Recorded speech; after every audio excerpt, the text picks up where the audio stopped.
All right, we're going to take a look at AP Physics Motion Miscellany, problem 3, okay, which is the Daisy the dog problem. So we're looking at here, it says, a physics teacher is playing Frisbee with Daisy the dog. Anticipating the throw, Daisy runs forward 12 meters per second at a heading of 90 degrees for 5 seconds. Then the Frisbee is thrown with an initial velocity 5 meters per second at a heading of 45 degrees. What should Daisy's new heading be at the moment of the Frisbee's release in order to intercept the Frisbee? And we're going to ignore any motion, up and down in the z-axis. Okay, assuming everything is going at constant velocity for this problem. Okay, so if I were to kind of draw a sketch of the backyard here,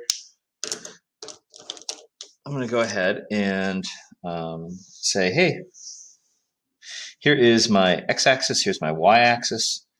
We're going to say that we're going to throw the Frisbee, and Daisy's going to start at the origin at 0, 0. Now, Daisy takes off and is going to run at 12 meters per second for 5 seconds at a 90-degree angle. So straight this way. And you say, well, 12 meters per second for 5 seconds.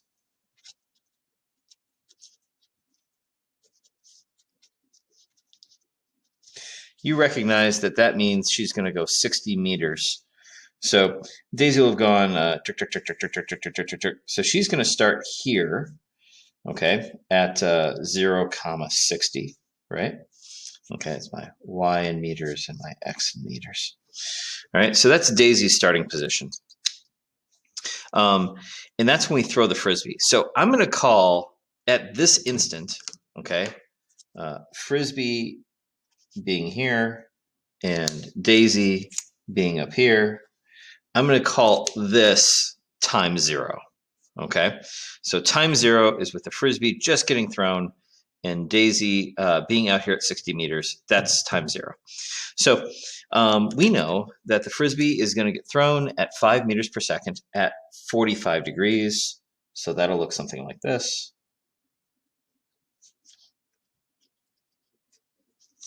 Okay, and this is a 45-degree angle. Okay. And so Daisy runs at 12 meters per second. So she's like way faster than the Frisbee. And we wanted to know is like what angle she should head at to intercept the Frisbee. Well, because she's faster than the Frisbee, she's actually going to cut back. All right. And they're going to intercept out here somewhere. So Daisy's motion is going to look something like this. And she runs at 12 meters per second. And she's going at some unknown angle here. That's what we're trying to find, right? Is that angle that she has to cut back at. All right. And so, as more time goes by, all right. And, right. Okay. And they're going to intercept at some point there. All right. So looking at this, and you could say it's an angle that we're trying to find. And so you say, well, this is what we call an intersection problem, right? And the key thing about an intersection problem is that we want our two objects to be at the same position at the same time, okay? And that's what we mean by intersection.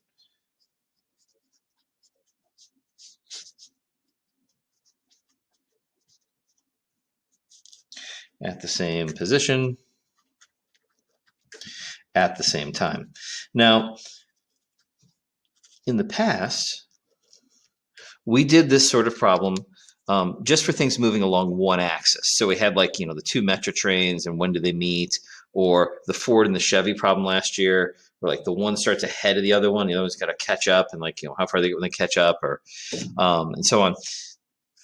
What's different here is that we aren't moving along one axis. We're moving in 2 dimensions. So we're going to have to deal with a horizontal position as a function of time and a vertical position as a function of time. And we want them both to match up. So in general, when we do an intersection problem, we know we want to be at the same position at the same time. So what we're going to do is we'll write mathematical models that describe the position of the Frisbee as a function of time and models that describe the position of Daisy as a function of time. And then we set the positions equal to each other, right? That's how we solve an intersection problem. But what's different here is we'll have to write x position, horizontal position as a function of time for each, and then write the vertical position, the y position as a function of time for each. So we'll actually end up with 4 equations instead of just 2. All right, so let's go ahead and do that. So I'm going to start with let's start with the Frisbee.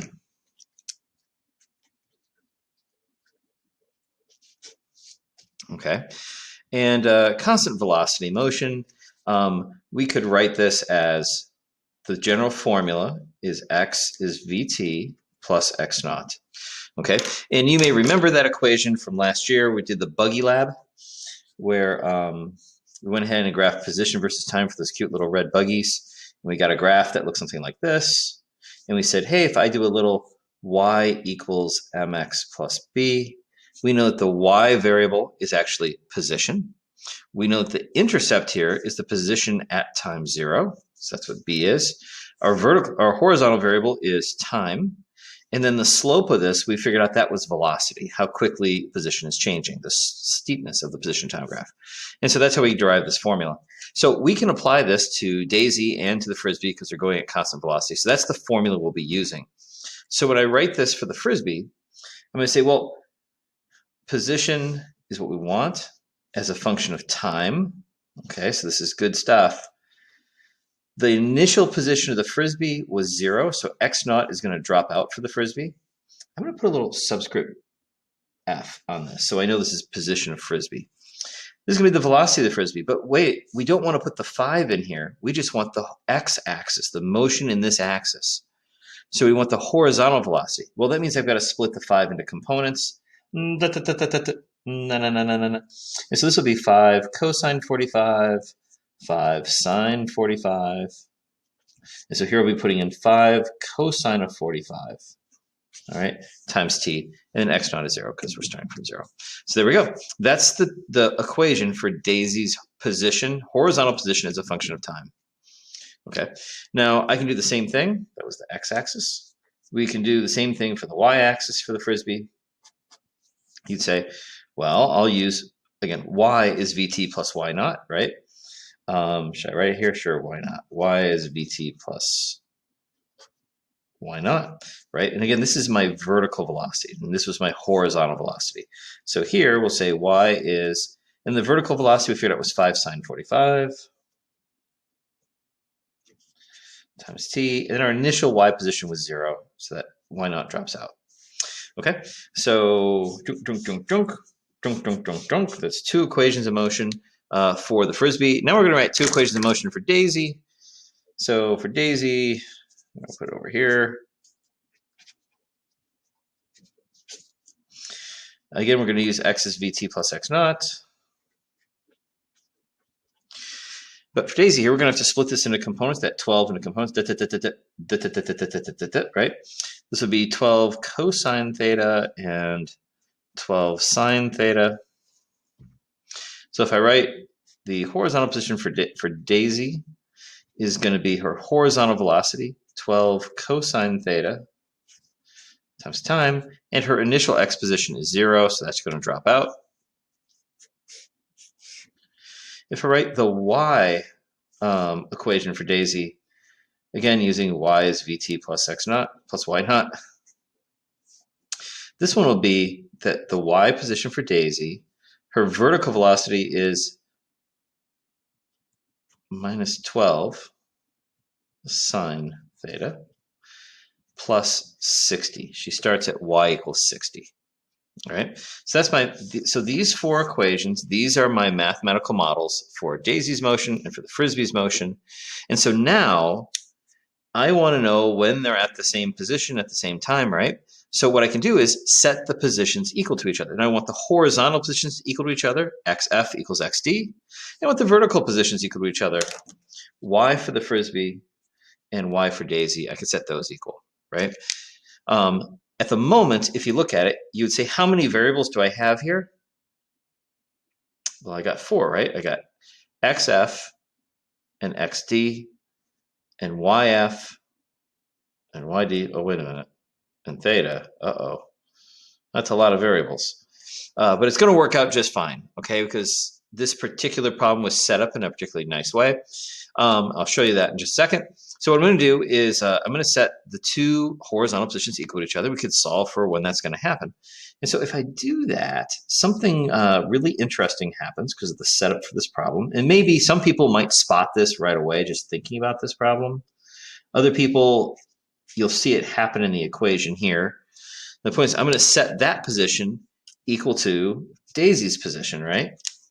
So I'm going to set that equal to 12 cosine theta times t, right? And that's xd, right? So I'm setting xf equal to xd, so I'm setting these equal to each other because, right? You see, now look, what's going to happen here when I set 5 cosine 45 times t equal to 12 cosine theta times t? What's going to happen to t? Do you see that if I divide out by t, the t's will just drop right out both sides? So what does that mean? Why is that happening? Why is 5 cosine 45 going to be equal to 12, oops, I'm losing my color coding here, equal to 12 cosine theta? You say, what's happening here is because they start at the same x position, and they're going to end at the same x position at the same time, start at the same time, end at the same time, same spots, their horizontal velocities have to be the same, don't they? So 5 cosine 45 is going to be the same as 12 cosine theta because of the way this problem was set up. Now, it didn't have to be set this way. I could have had Daisy run at an angle to start with, and then she's got to cut back, and then the horizontal velocities wouldn't be the same. But in this case, they're the same, so I can just rearrange this mess. 5 cosine 45 over 12 equals cosine theta. So now we'll just take an inverse cosine of 5/12 cosine 45. And when I punch that in my calculator, inverse cosine of 5/12 cosine 45. Uh-oh. Where's my calculator? Uh-oh. I'm going to have to do this the hard way. Okay. I've got a calculator function in my phone. I got a calculator in the other room. You know what? I'll be right back.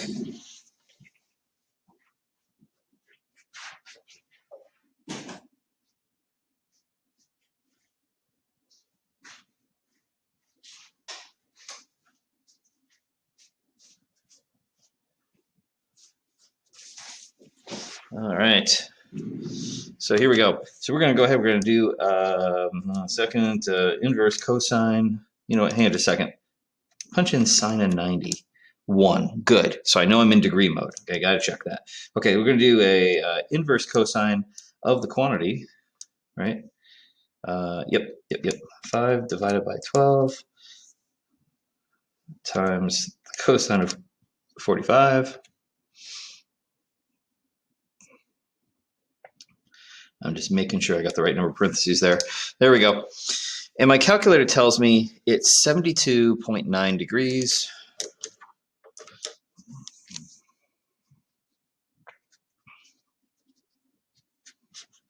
And that's actually the answer. That's actually all we need. It turns out I didn't need, because of the way that t dropped right out, I didn't have to mess with the other two, the y information, as it turns out. Okay. If I decided to set the y's equal to each other, it wouldn't have been as nice, see, because I have that constant term. Oh my gosh. I left the t out there. There we go. So the t's wouldn't just drop. So I would have to combine that with this equation, right? Do you know what I mean?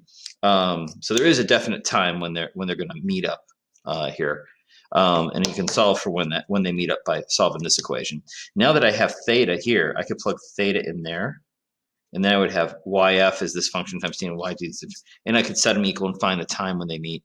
And I would get one definite time when the y positions are the same. But the x positions are going to be the same at all times because of the way this problem is set up.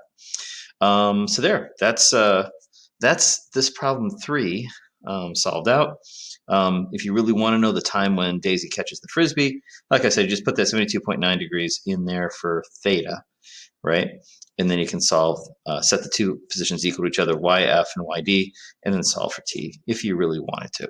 But didn't ask for that, so I'm going to leave that alone. But that's it. Now, the last comment I have about this is what we have going on here is we have y as a function of t and x as a function of t, right? And you might remember setups like this where you have multiple variables running around like this with x and y, those motions being more or less independent of each other, but they're both dependent on t. This setup is called parametric equations. And this is something that I think you explored a little bit, probably in honors pre-calc, would be my guess, is when you took a look at parametric equations. Okay, but that's what's going on here. There's a problem, problem 6 in this homework set is similar in that we have, that's the one that's going to have like the bridge that's out and like the little gully here, and the watermelon is going to roll off the edge of that cliff. And it's going to go, whoa! And so when you analyze the motion of this watermelon, you're going to get y as a function of time and x as a function of time. But if we're trying to solve where it intersects with this curve, we don't want to know when. What we want to do is we want to basically get an equation for the path, for the trajectory. Not y is t and x of t, but y is a function of x, right? And get the equation for this curve, and then find the intersection of this curve and this curve. So that's another problem with parametrics, which is something we didn't really mess with last year at all. Don't think so, no. So that is something new this year in AP. All right, so hopefully that was a good solution for you. And again, if you've got questions, feel free to email me. Thank you.